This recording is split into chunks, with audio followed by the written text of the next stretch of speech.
Assalamualaikum warahmatullahi wabarakatuh. Bertemu kembali dengan saya, Safiruddin. Pada kesempatan kali ini saya akan menjelaskan sedikit tentang filsafat pendidikan modern dengan tiga tokoh utama, yaitu ada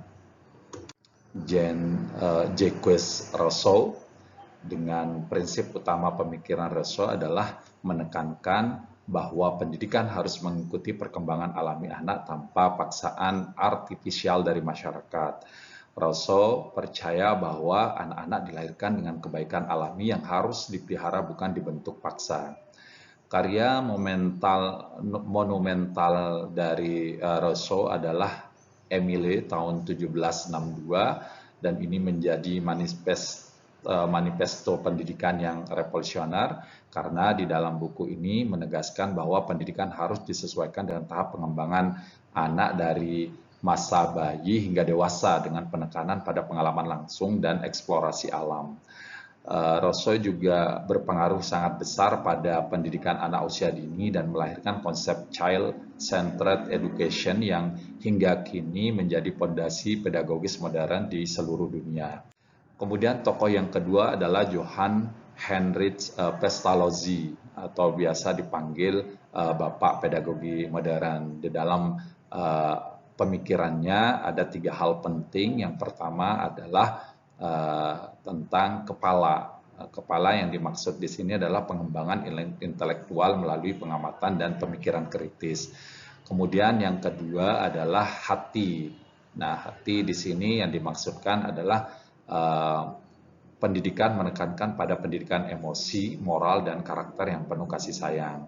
Kemudian yang ketiga adalah tangan, bahwa Pestalozzi menekankan pembelajaran praktis melalui keterampilan dan pengalaman langsung.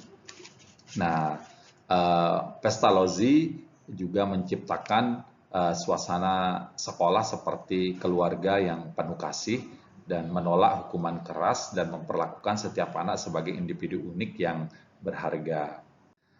Selanjutnya, tokoh yang ketiga adalah John Dewey. Nah, John Dewey mempopulerkan filosofi pragmatisme dan gerakan pendidikan progresif yang mengubah wajah pendidikan Amerika dan dunia pada saat itu. Dewey percaya bahwa belajar adalah proses pengalaman langsung dan pemecahan masalah nyata, bukan sekedar transfer pengetahuan dari guru ke murid. Nah, Dewey juga memandang pendidikan sebagai alat demokrasi yang penting untuk membentuk warga negara yang aktif, kritis, dan bertanggung jawab. Bahwa Dewey meyakini sekolah bukan hanya tempat belajar akademik, tetapi laboratorium kehidupan sosial. Dewey juga menolak keras metode hafalan dan pembelajaran yang pasif. Dewey menekankan learning by doing dan kurikulum yang fleksibel sesuai kebutuhan dan minat siswa. Nah, perbandingan inti dari ketiga pemikiran tokoh ini, yang pertama adalah Rousseau. Rousseau dengan fokus pada pendidikan dengan pemikiran pendidikan alami dan kebebasan yang fokus pada perkembangan, bahwa pembelajaran disesuaikan dengan perkembangan sesuai tahapan alami anak. Kemudian pembelajaran dengan kebebasan, tidak dari tekanan sosial artifisial. Kemudian pembelajaran menekankan pengalaman langsung dengan alam, dan yang terakhir adalah anak sebagai subjek yang baik secara natural. Kemudian Johann Heinrich Pestalozzi dengan pendidikan holistik dan kasih sayang yang menekankan kepada keseimbangan kepala, hati, dan tangan. Kemudian menekankan suasana sekolah seperti keluarga, menerapkan metode pengamatan dan penemuan, dan pendidikan moral dan emosional. Kemudian John Dewey dengan pemikiran berfokus pada pendidikan demokratis dan pengalaman yang meliputi learning by doing dan pemecahan masalah. Kemudian menekankan pendidikan sebagai proses sosial, lalu kemudian menerapkan kurikulum fleksibel berbasis minat dan pembentukan warga negara, fokus pada pembentukan warga negara yang aktif. Nah, ketiga tokoh ini menolak pendidikan otoriter dan hafalan. Ketiga tokoh ini mengedepankan anak sebagai pusat pembelajaran dengan pendekatan humanis dan pemberdaya. Selanjutnya aplikasi ketiga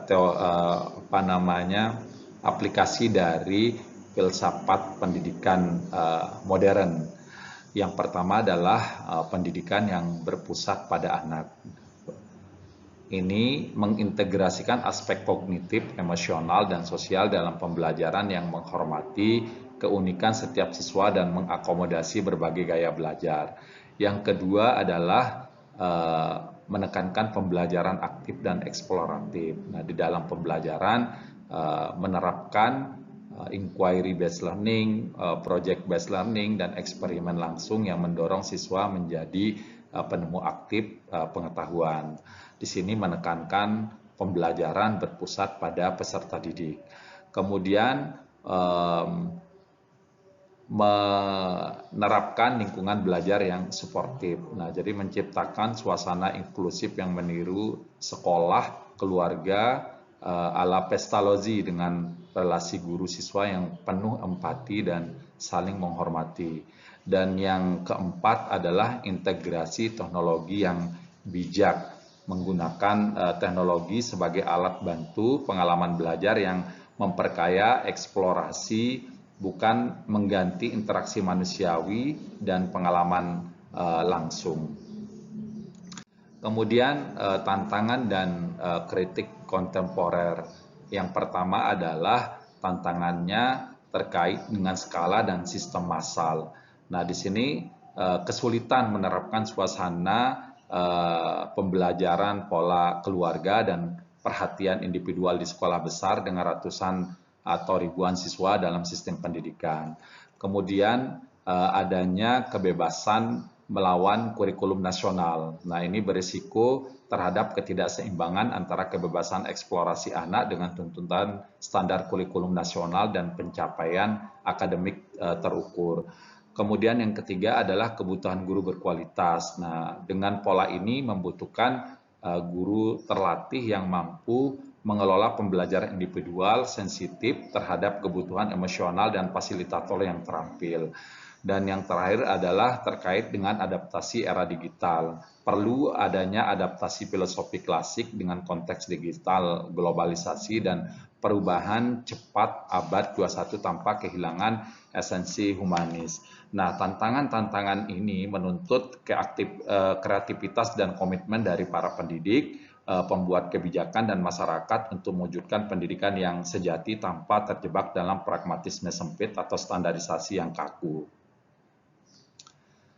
Nah, kesimpulannya adalah bahwa filsafat pendidikan DW, ketiga tokoh ini, diantaranya DW, Rousseau, dan Pestalozzi, sampai saat ini tetap relevan sebagai fondasi pendidikan yang humanis, progresif, dan membebaskan di tengah perubahan zaman.